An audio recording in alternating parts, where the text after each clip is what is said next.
Hello everyone, চলে আসছি ফের আমি একটা নতুন ভিডিও। আপনারা সবাই কেমন আছেন?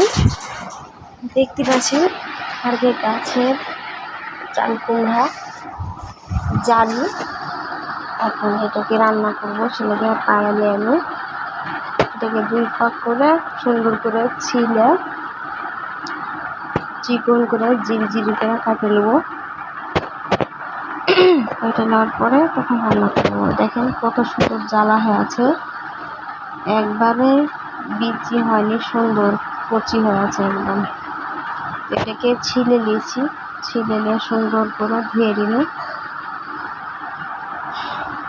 ধোয়ার পরে এখন জিরি করে কাটবো। তো আর ভিডিওটা স্কিপ না করে অবশ্যই দেখবেন, আর অবশ্যই সাবস্ক্রাইব করে দেবেন যারা নতুন, তাহলে নতুন হাত ভিডিও দেখতে পাবেন। তো এখন কাটা হয়ে গেছে, দেখেন জিরি করে কাটে নিয়েছি। কাটা নেওয়ার পরে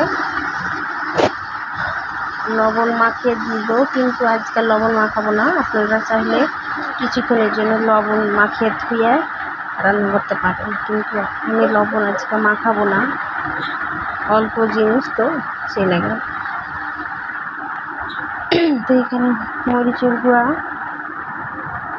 হলুদের গুঁড়া, লবণ, ধনের গুঁড়া সব কিছু দিয়ে দিন।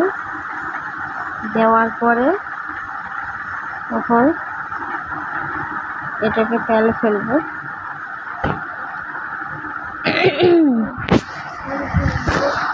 চুলাতে কড়াই দিয়ে দিয়েছি, তেল দিয়ে দিন। এখন তেলটা একটু গড়িয়ে পেঁয়াজ রসুন দিয়ে দিব। তার আগে একটু জিরার গুঁড়া জিরা দিয়ে দিব, গোটা জিরা, তাহলে একটু ভালো স্বাদ আসে। আর দিয়ে দিব পেঁয়াজ আর রসুন কুচি। এটাকে সুন্দর করে এখন ভাজা নিব। ভাজা নেওয়ার পরে তখন এটাকে ঢেলে দেবো। ঢেলে দেওয়ার পরে তখন ভালো করে কষিয়া দেব। সব লবণ মশলাগুলা সব কিছু যেন সবজি কুমড়ার সাথে গায়ে মাখা যায়। দেখেন কত পানি বাড়াতে লেগেছে।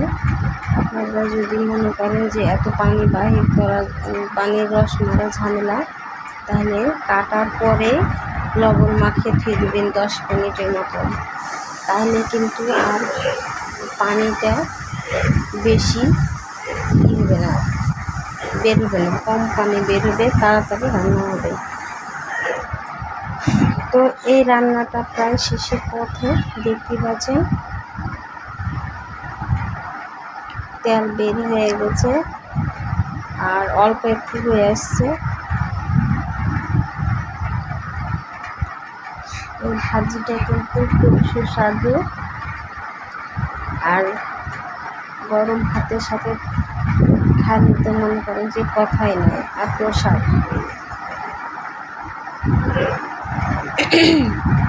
অল্প তেলে হয়ে যায়, বেশি তেলও লাগে না।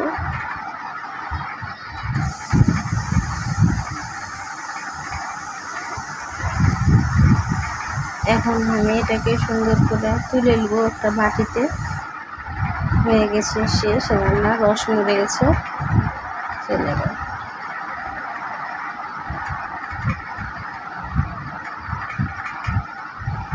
তোলা হয়ে গেল, বাটিতে তুলে নিয়েছি। দেখেন খুব সুন্দর লাগছে দেখতে।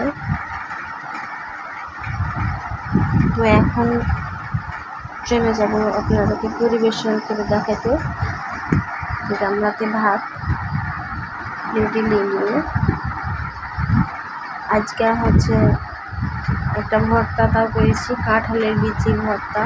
অন্য কোনো ভিডিওতে আপনাদেরকে দেখাবো কীভাবে কাঁঠালের বিচির ভর্তা করলো। আর কালকার মাংস ছিল কিছু, একটু কয়েক পিস, ওখান থেকে একটু নিল, সব মিলিয়ে হয়ে গেল। তো এখন গরম ভাত দিয়ে দেখেন খাতে যে মজা, ভাবতেই পারছেন না।